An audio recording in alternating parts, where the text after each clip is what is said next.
10 محرم الحرام کو کربلا کا واقعہ رونما ہوا تو اس موسم میں اطراف و اکناف عالم میں اس حوالے سے بات ہوتی ہے، ذکر کیا جاتا ہے۔ اہل محبت حضرت امام حسین رضی اللہ تعالی عنہ کے حضور خراج عقیدت اور خراج محبت پیش کرتے ہیں۔ یہ حق و باطل کا معرکہ تھا، جھوٹ اور سچ کا مقابلہ تھا، ظلم اور عدل کا ٹکراؤ تھا، خیر اور شر کی لڑائی تھی، دو نظریات کا تصادم تھا۔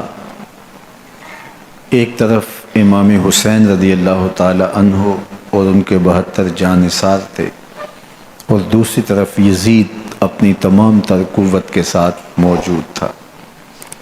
حضرت امام حسین رضی اللہ تعالی عنہ سے مسلسل آخری وقت تک بیعت کا اثرار رہا، اور آپ آخری سانس تک یزید کی بیعت سے انکار کرتے رہے۔ حضرت امام حسین رضی اللہ تعالیٰ عنہ لڑائی کے لیے نہیں آئے تھے، ورنہ خواتین اور بچے ساتھ لانے کا کوئی مقصد نہیں تھا۔ آلات حرب و ضرب بھی نہیں تھے۔ عرب جو اپنے ساتھ سفر پہ معمول کی تلواریں اور اسلحہ جات رکھتے ہیں وہی تھے، اور آپ کو پیشکش بھی کی گئی۔ ترماح بن عدی بن حاتم نے، یہ حاتم تائی کا پوتا تھا، کہا کہ آپ میرے ساتھ ہمارے علاقے میں چلے جائیں۔ جب مختلف بادشاہوں نے عرب پر قبضہ کیا تو ہمارے قبائلی علاقے اس وقت بھی ان سے محفوظ رہے۔ ہم آزاد قبائل ہیں۔ میں چند دنوں میں آپ کی پشت پر 30,000 کا لشکر کھڑا کر دوں گا جو جانثار ہوگا۔ لیکن حضرت امام حسین رضی اللہ تعالیٰ عنہ نے ترماح بن عدی کی اس پیشکش کو قبول نہیں کیا اور آگے بڑھے۔ دشت نینوا میں، جسے دشت کربلا بھی کہتے ہیں، حر بن یزید ریاحی 500 سواروں کو ساتھ لے کر کے حضرت امام حسین کو محصور کر دیتا ہے، اور پھر یزید کا لشکر وہاں جمع ہونا شروع ہو جاتا ہے۔ 22,000 یا 30,000 کا لشکر امام حسین رضی اللہ تعالی عنہ کے اطراف میں لگا دیا گیا۔ 3 دن تک اس خانوادے کے لیے پانی بند کر دیا گیا۔ پانی کے بغیر تو انسان کی زندگی معطل ہو جاتی ہے، اور 3 دن کی مسلسل پیاس، اور پیاس میں بلکتے 6 ماہ کے بچے، خواتین اور بوڑھے۔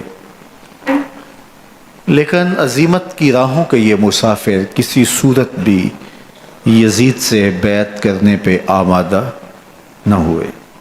یہ ایک حیلہ تھا کہ پانی بند کریں گے، بچے بلکیں گے، خواتین بے چین ہو جائیں گی تو یہ مجبور کر دیے جائیں گے۔ لیکن کہا تم جو کرنا ہے کرو۔ یہ بات طے شدہ ہے کہ ہم یزید سے بیعت نہیں کریں گے۔ پھر 3 ماہ پانی بند کرنے کے بعد حضرت امام حسین رضی اللہ تعالیٰ عنہ اور ان کے خاندان کو جس طرح ذبح کیا گیا، یہ ایک دردناک کہانی ہے۔ 72 افراد کربلا میں شہید کر دیے گئے۔ اہل حق کا یہ قافلہ بھوک اور پیاس سے نڈھال تھا، لیکن عزیمت کی راہوں کا یہ مسافر سرنگوں نہیں ہوا اور یزید کے ہاتھ پہ بیعت نہیں کی۔ امام حسین رضی اللہ تعالی عنہ آپ کے بیٹے، بھائی، بھتیجے، بھانجے، اعیان و انصار، محبین شہید کر دیے گئے۔ 70 لوگ آپ سے پہلے شہید کیے گئے، پھر امام حسین رضی اللہ تعالی عنہ شہید کر دیے گئے۔ سوید نامی ایک زخمی وہ چھری لے کر کے حملہ آور ہوئے اور وہ بھی شہید کر دیے گئے. یہ کربلا کے آخری شہید تھے جو حضرت امام حسین کے بعد شہید ہوئے. لیکن ان کی خون آشام تلواروں کی ابھی پیاس نہیں بجھی اور ان کی آتش غیظ و غضب ابھی ٹھنڈی نہیں ہوئی. شمز الجوشن حضرت علی اوسط جنہیں امام زین العابدین کے نام سے دنیا جانتی ہے، 14 سال کی عمر میں تھے، بیمار تھے، خیمے میں گھس کے ان کو بھی شہید کرنے لگا. تو حمید بن مسلم نے کہا کہ کیا بچوں کو بھی شہید کیا جائے گا؟ تو وہ رک گیا. عمر بن سعد کے حکم نامے سے مقدس لاشوں پر گھوڑے دوڑائے گئے حتیٰ کہ ان کی ہڈیاں چور چور ہو گئیں اور شہیدوں کے سر نیزوں پہ چڑھا دیے گئے. حسین ابن علی اور ان کے آیان و انصار کاٹ دیے گئے. فتح کے نعرے بجے، جشن منائے گئے اور یہ قافلہ کربلا سے کوفے کی جانب روانہ ہوا. شہیدوں کے سر نیزوں پہ آگے آگے چل رہے ہیں اور اونٹوں کے اوپر حضور کی بیٹیاں، حضور کی شہزادیاں اور حضرت امام زین العابدین کو باندھا گیا ہے. اور یہ تقدس مآب قافلہ کوفے پہنچتا ہے. ابن زیاد بہت خوش تھا کہ جیسے اس نے کوئی بہت بڑا کام کر لیا ہو. نواسہ رسول کا سر ایک تشت میں رکھا اس کے سامنے تھا اور وہ چھڑی سے آپ کے ہونٹوں اور آپ کے دانتوں پر ضرب لگاتا. حضرت زید بن ارقم رضی اللہ تعالی عنہ صحابی رسول اس مجلس میں موجود تھے. وہ کھڑے ہو گئے.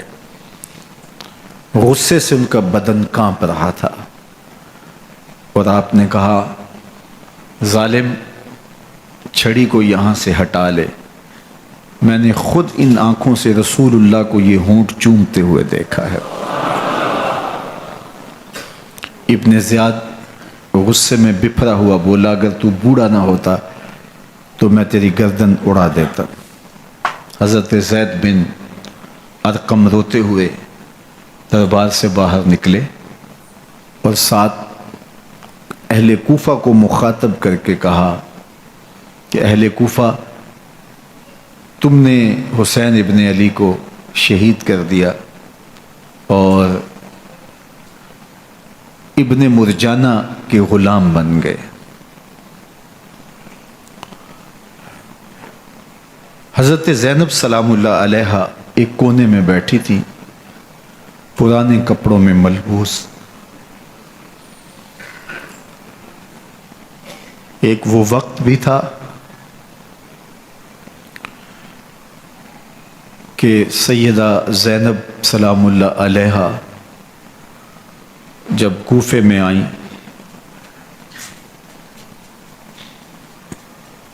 سیدنا علی المرتضیٰ کے زمانے میں، ان کے دور خلافت میں دارالخلافہ کوفہ متعین ہوا. تو یہ مدینے سے کوفے آئیں تو اس وقت کوفے کی معزز خواتین نے ان کا استقبال کیا. خلیفۃ المسلمین کی شہزادی، رسول اللہ کی بیٹی سیدہ فاطمہ الزہرا کا عکس حضرت زینب سلام اللہ علیہا کوفے میں داخل ہوئیں. تکریم، عزت اور وقار کے ساتھ آپ کا استقبال کیا گیا اور آپ خواتین کو درس قرآن دیتی، حضور کی شریعت سکھاتی. اور آج وہی کوفہ ہے، وہی دیوار و در ہے، اور وہی زینب ہے، اور آج زینب کے ساتھ حسین ابن علی کا کٹا ہوا سر ہے۔ پرانے کپڑوں میں ملبوس حضرت زینب سلام اللہ علیہ آج اسی کوفے میں داخل ہوئی ہیں۔ دارالامارت کے ایک کونے میں تشریف فرما ہے کہ ابن زیاد پوچھتا یہ خاتون کون ہے؟ حضرت زینب خاموش رہیں۔ اس نے دوسری مرتبہ پوچھا، آپ پھر خاموش رہیں۔ تیسری مرتبہ پوچھا، آپ پھر خاموش رہیں۔ پھر ایک لونڈی نے بتایا یہ زینب بنت علی ہیں۔ تو اس کے سامنے حضرت امام حسین کا کٹا ہوا سر پڑا تھا، اور وہ حضرت زینب سے مخاطب ہو کے کہنے لگا کہ اللہ نے تمہیں شکست دی اور یزید بن معاویہ کو فتح عطا کی۔ تو حضرت زینب سلام اللہ علیہ پھر دربار ابن زیاد میں ایک خوبصورت خطبہ عطا کیا۔ زینب بول رہی تھی، لگ رہا تھا مولا کائنات بول رہے ہیں۔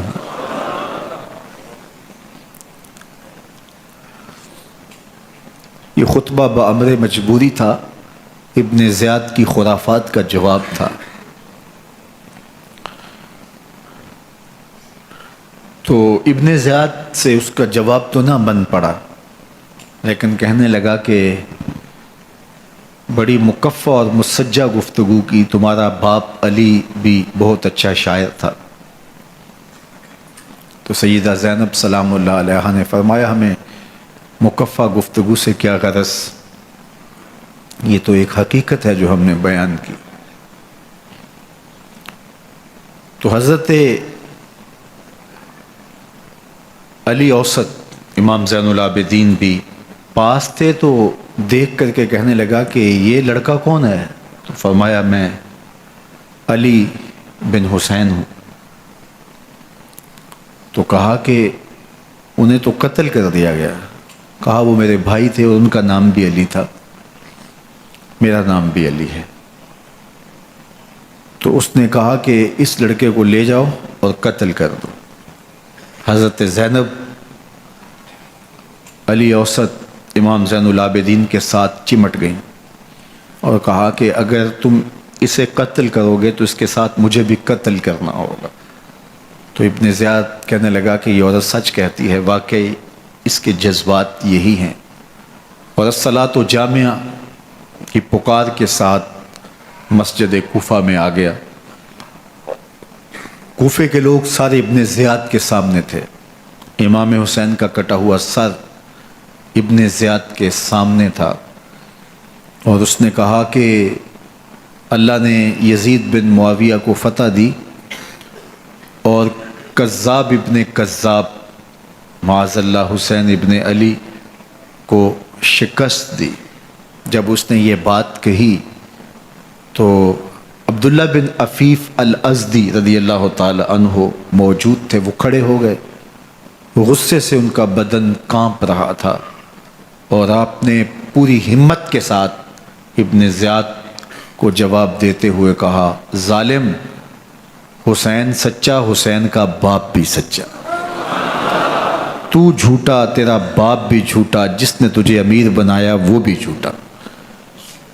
تو ابن زیاد نے جب اپنے بارے عبداللہ بن عفیف سے یہ بات سنی تو اس نے حکم دیا کہ ان کا سر کاٹ دیا جائے، اور پھر حضرت عبداللہ ابن عفیف رضی اللہ تعالی عنہ کو شہید کیا گیا اور ان کی لاش کو سولی چڑھا دیا گیا۔ حق کی راہ کے یہ مسافر اپنی جان کس طرح راہ خدا میں سپرد کر رہے تھے۔ اہل کوفہ سہمے ہوئے، ڈرے ہوئے ابن زیاد کے دربار میں بیٹھے تھے، اور امام حسین رضی اللہ تعالی عنہ کے قتل کا، ان کی شہادت کا انہیں دکھ تو تھا، لیکن ان کے اندر ہمت، طاقت اور توانائی نہیں تھی۔ ان کی تلواریں یزید کے ساتھ رہیں اور دل امام حسین رضی اللہ تعالی عنہ کے ساتھ رکھنے کی بات کرتے تھے۔ پھر یہ قافلہ کوفہ سے چلتے چلتے دمشق کی جانب عازم سفر ہوا۔ ایک اونٹ پہ تین لوگوں کو سوار کیا گیا تھا۔ امام زین العابدین کو سوار بھی کیا گیا اور بدن پر زنجیریں بھی باندھی گئیں، جکڑ کر کے سواری پہ بٹھایا گیا۔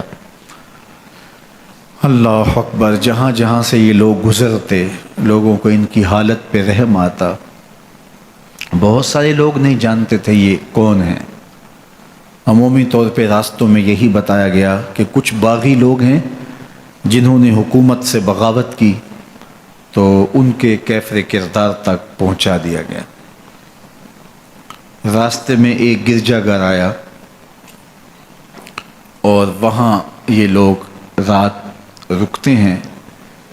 گرجا گھر کی دیوار پہ لکھا ہوا تھا: اترجو امت قتلت حسین شفاعت جدہ یوم الحساب۔ کیا وہ امت جنہوں نے حسین ابن علی کو شہید کیا قیامت کے دن انہی کے نانے سے شفاعت مانگیں گے؟ کس منہ سے شفاعت طلب کریں گے؟ اسی حسین ابن علی کے نانا سے، جن کے بیٹے کو، جن کے شہزادے کو، نواسے کو ان لوگوں نے شہید کیا۔ جب یہ تقدس مآب قافلہ دمشق پہنچا تو راستے میں ایک شخص قرآن مجید کی تلاوت کر رہا تھا، اپنے مکان کی چھت پہ بیٹھ کے تلاوت کر رہا تھا، اور یہ قافلہ اس طرح سے گزر رہا تھا کہ شہیدوں کے کٹے ہوئے سر نیزوں کی نوک پہ تھے، اور عصمت شیار خواتین اور امام زین العابدین اونٹوں پہ بندھے ہوئے تھے۔ تو پڑھنے والا تلاوت کر رہا تھا کہ کہف اور رقیم یہ ہماری نشانیوں میں سے بڑی عجیب نشانیاں ہیں۔ تو جب وہ پڑھ رہا تھا تو سر حسین سے آواز آئی: یا تالی القرآن، اے قرآن پڑھنے والا ہے، اصحاب کہف سے زیادہ عجیب قتلی و حملی، میرا قتل کرنا اور نیزے کی نوک پہ چڑھایا جانا ہے۔ یہ قافلہ یزید کے دربار میں پہنچتا ہے۔ یزید بہت خوش ہوا اور اس نے حضرت امام زین العابدین رضی اللہ تعالیٰ عنہ سے کہا کہ تمہارے باپ نے میری حکومت کے خلاف بغاوت کی اور وہ اپنے انجام کو پہنچے۔ تو آپ نے جواب میں قرآن مجید کی آیات کی تلاوت کی اور اہل بیت کے مناقب اور فضائل بیان کیے۔ سیدہ زینب سلام اللہ علیہا کا ایک خطبہ اہل بیت کی عظمت، مناقب اور فضائل میں یزید کے دربار میں اپنی انوکھی اور البیلی شان رکھتا ہے۔ یزید پہلے تو خوش ہوا، لیکن جب اس نے لوگوں کے چہرے دیکھے تو وہ پریشان ہو گیا، حتیٰ کہ یزید کے دربار میں ایک عیسائی سفیر آیا ہوا تھا، تو اس نے جب کٹے ہوئے سر دیکھے اور خستہ حال سادات کی شہزادیوں کو دیکھا تو اس نے کہا یہ کون لوگ ہیں؟ تو اسے بتایا گیا، تو اس نے بڑے تاسف کا اظہار کیا، کہا کتنے بد نصیب لوگ ہو، ہمارے پاس حضرت عیسیٰ علیہ السلام کے گدھے کا کھر موجود ہے اور ہم اسے بھی عزت کی جگہ پہ رکھے ہوئے ہیں، اور تم کتنے بدبخت ہو، اپنے رسول کے نواسے کو شہید کر دیا۔ بے مروت بے وفا تیرا بھی کیا افسانہ ہے، جس نے اپنی ہی شمع کو گل کیا تو وہ پروانہ ہے۔ تو یزید نے جب لوگوں کے تیور دیکھے اور بدلتے ہوئے حالات دیکھے تو اس نے تاسف کا اظہار کیا اور کہا اللہ برا کرے ابن زیاد کا، وہ امام حسین کو میرے تک پہنچنے دیتا تو میں ان سے اچھا معاملہ کر لیتا۔ کچھ لوگ اس سے یزید کو بری الذمہ قرار دینے کی کوشش کرتے ہیں، لیکن یزید کے اپنے حکم سے سب کچھ ہوا۔ ابن اسیر نے لکھا ہے کہ جب یزید مرا تو ابن زیاد دمشق آ رہا تھا، اس کے ساتھ مسافر بن شریح بھی تھا، تو اچانک وہ کچھ سوچنے لگا۔ تو مسافر بن شریح نے کہا کہ ابن زیاد میں تمہیں بتاؤں تم کیا سوچ رہے ہو؟ کہا بتاؤ۔ کہا تم یہ سوچ رہے ہو کہ میں نے نواسہ رسول کو شہید کیوں کیا؟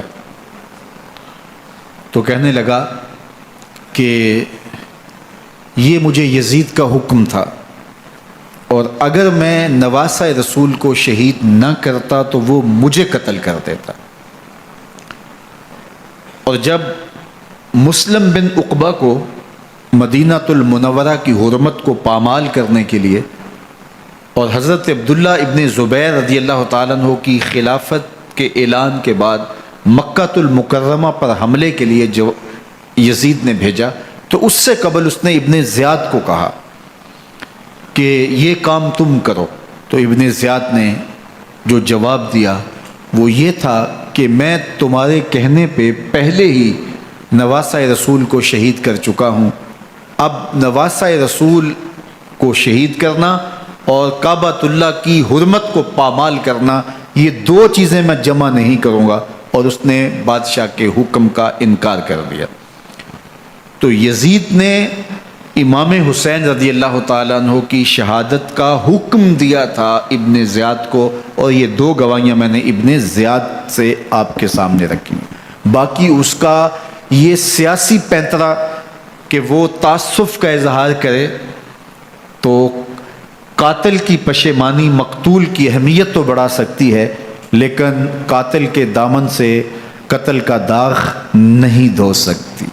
تو حضرت امام حسین رضی اللہ تعالی عنہ کا قتل یزید کو اب نظر آ رہا تھا مجھے بہت مہنگا پڑے گا، آخرت تو برباد ہوئی ہی ہوئی، دنیا بھی میں نے برباد کر لی اور میری حکومت بھی مستحکم نہیں رہ سکے گی۔ تو اب اس نے یہ کہنا شروع کر دیا کہ خدا برا کرے ابن مرجانہ کا کہ وہ راستہ دے دیتا اور امام حسین کو میرے تک پہنچ دیتا۔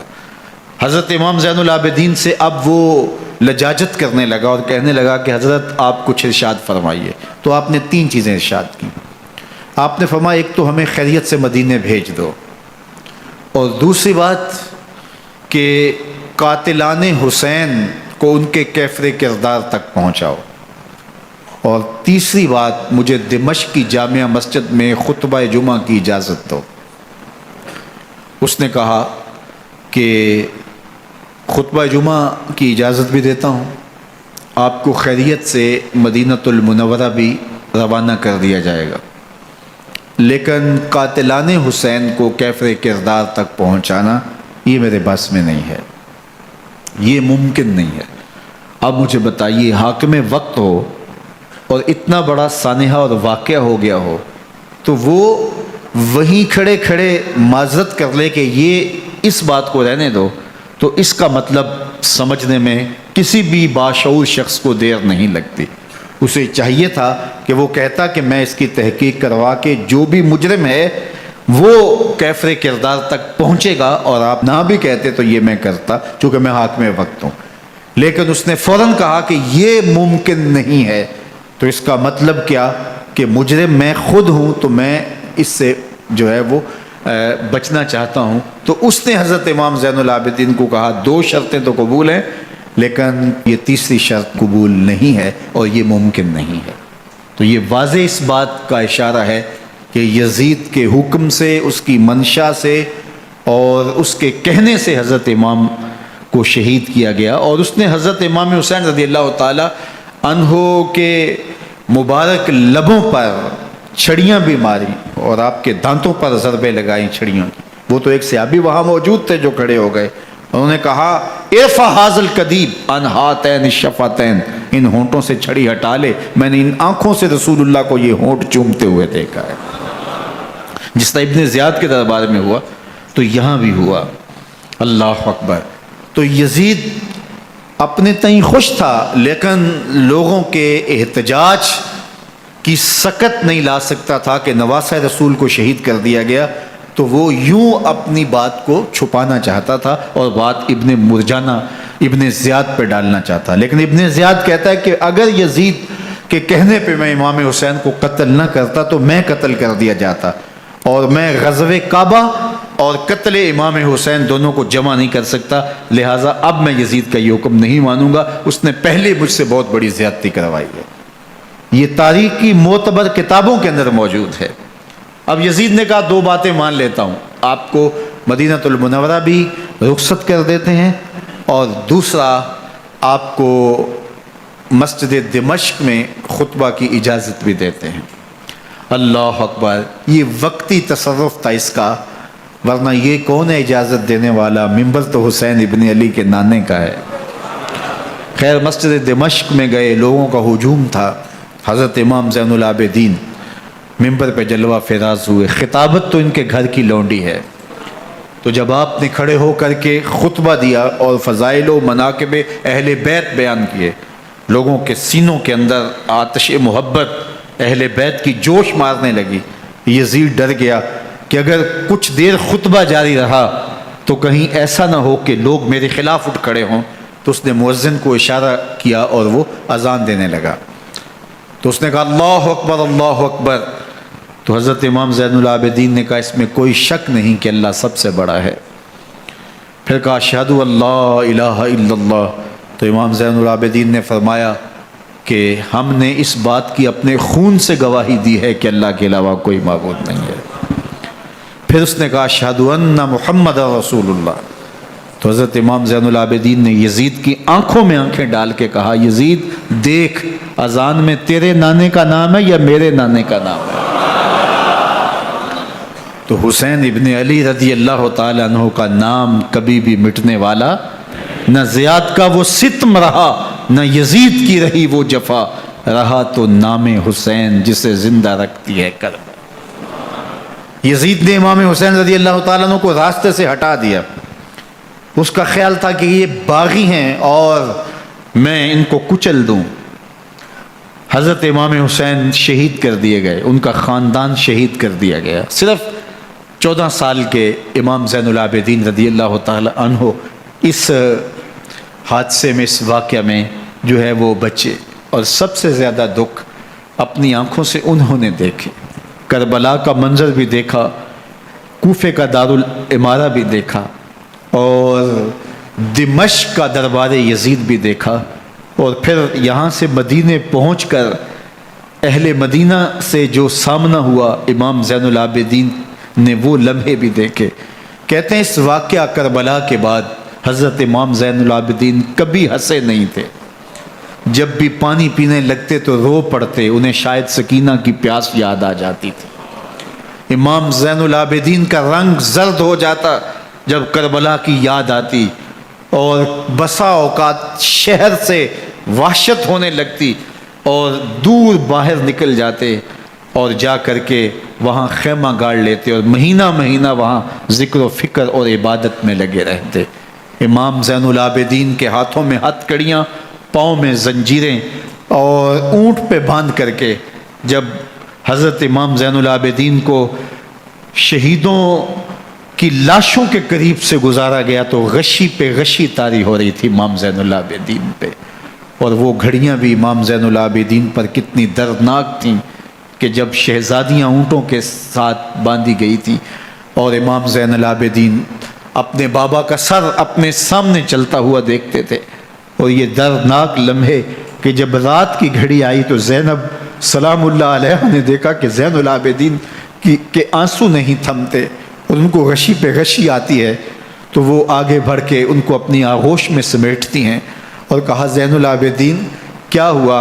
کہا کہ پھپھو جان اگر ہو سکے تو بابا کا سر کچھ دیر کے لیے میری گود میں نہیں آ سکتا ہے۔ وہ وقت بھی امام زین العابدین پہ آتا ہے جب زخم اور درد اور دکھ حد سے تجاوز کرتے ہیں تو زین العابدین مدینہ کی طرف منہ کر لیتے ہیں اور حضور کی بارگاہ میں ہوا کے ہاتھوں پیغام بھیجتے ہیں، ان نلتا یا ریح الصبا یومن الی ارض الحرمی بلغ سلامی روزتن فیہا النبی المحترمی یا رحمتا للعالمین ادرک لزین العابدی محبوس عید الظالمی فی الموکب والمزدحمی۔ امام زین العابدین نے یہ سارا دردناک منظر اپنی آنکھوں سے دیکھا اور یہ سارے دکھ سہے۔ امام زہری کہتے ہیں کہ ولید کے زمانے میں دوبارہ امام زین العابدین کو پکڑ لیا گیا اور ان کے ہاتھوں میں دوبارہ ہتھ کڑیاں اور پاؤں میں بیڑیاں ڈال دی گئیں۔ میں ملنے گیا تو جو ہی امام کے ہاتھوں میں ہتھ کڑیاں دیکھی تو میرا دل ڈولنے لگا اور میری آواز گلے میں دب گئی اور آنسو تھے کہ تھمتے نہیں تھے۔ تو امام زین العابدین نے مجھے دیکھا تو مجھے تسلی دیتے ہوئے کہا زہری کیا ہوا تمہیں؟ تو میں نے کہا حضرت کربلا میں تھوڑے دکھ دیکھے تھے اور اب یہ حالت مجھ سے دیکھی نہیں جا رہی۔ تو امام زین العابدین نے ان زنجیروں کو اور ان ہتھ کڑیوں کو جن سے آپ جکڑے گئے تھے جھٹکا دیا، لوہے کی زنجیریں ٹوٹ گئیں۔ کہا زہری ہم اللہ کی تقدیر پہ راضی ہیں ورنہ یہ زنجیریں کیا ہوتی ہیں۔ امام زین العابدین کو اللہ نے عزتوں سے نوازا تھا، ہر دور کے حاکم وقت ڈرتے تھے اور ان کی عزت سے حسد کرتے تھے۔ ولید بن عبد الملک بنو امیہ کا بڑا تگڑا حکمران گزرا ہے۔ ایک دن طواف کرتے کرتے حجر اسود کے سامنے آیا اور اس کے دل میں آیا کہ میں حجر اسود کو بوسہ کروں، لیکن رش اتنا تھا کہ آگے بڑھنے کی ہمت نہ ہوئی اور پیچھے ہٹ کے کھڑا ہو گیا کہ رش کم ہوتا ہے تو میں حجر اسود کو چومتا ہوں۔ اتنے میں امام زین العابدین رضی اللہ تعالی عنہ وہ بھی طواف کرتے کرتے حجر اسود کے قریب آئے، ایک لمحے کے لیے توقف کیا، لوگوں نے راستہ چھوڑ دیا۔ امام زین العابدین آگے بڑھے، حجر اسود کو چوما، پھر آگے بڑھ گئے۔ ولید بن عبد الملک کو بڑا غصہ آیا کہ لوگوں نے میرے لیے تو راہیں نہیں چھوڑی اور زین العابدین کے لیے راہیں چھوڑ دی ہیں۔ تو وہ اپنے درباری شاعر کو، فرزدق کو جو اس کے ساتھ کھڑا تھا، اس کو پوچھتا ہے من ھذا، یہ کون ہے؟ حالانکہ اسے پتا تھا یہ امام زین العابدین ہے۔ بعض اوقات سوال تفہیم کے لیے کیا جاتا ہے، سمجھنے کے لیے کیا جاتا ہے، اور بعض اوقات سوال تحقیر کے لیے کیا جاتا ہے۔ جس طرح کسی شخص کو آپ پسند نہ کرتے ہو اور وہ کوئی کام کرے تو آپ کہتے ہیں یہ کون ہے، یہ کون ہے؟ تو اس نے کہا من ھذا، یہ کون ہے؟ اب فرزدق شاعر تھا اور درباری شاعر تھا، اسے اچھی طرح پتا تھا کہ من ھذا سے بادشاہ کیا سننا چاہتا ہے، لیکن آج اس کی غیرت ایمانی جاگی۔ بادشاہ نے کہا من ھذا، یہ کون ہے؟ تو فرزدق نے بادشاہ کی آنکھوں میں آنکھیں ڈال کے کہا بادشاہ تو نہیں جانتا یہ کون ہے؟ اس کو تو بطحا کے سنگ ریزے بھی جانتے ہیں، اس کو تو زمین والے بھی جانتے ہیں، آسمان کے فرشتے بھی جانتے ہیں۔ یہ فاطمہ کا بیٹا ہے، یہ علی کا شہزادہ ہے، یہ رسول اللہ کا نواسہ ہے۔ تیرا من ھذا کہنا اس معرفہ کو نکرا نہیں کرے گا، یہ کل بھی معرفہ تھا، یہ آج بھی معرفہ ہے۔ کھڑے کھڑے امام زین العابدین کی شان میں ایک طویل قصیدہ لکھ دیا۔ بادشاہ تو اس سے کچھ اور سوچ رہا تھا، الٹ ہو گیا، اس نے ایک فرزدق کو جیل میں ڈال دیا۔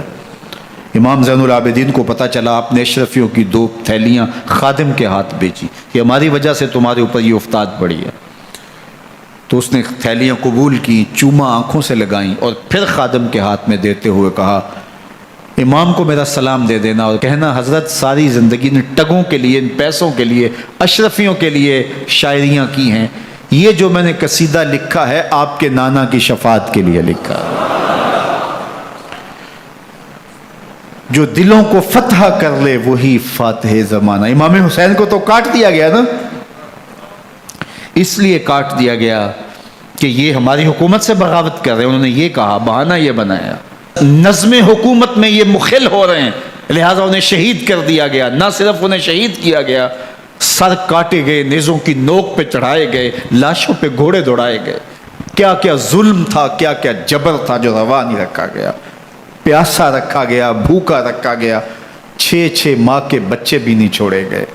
امام حسین جب حضرت علی اصغر کو اپنے ہاتھوں پہ اٹھا کے فرات کے کنارے جا کھڑے ہوئے تو آپ نے اشقیاء سے مخاطب ہو کے کہا کہ تمہاری لڑائی تو مجھ سے ہے، اس 6 ماہ کے بچے نے تمہارا کچھ نہیں بگاڑا۔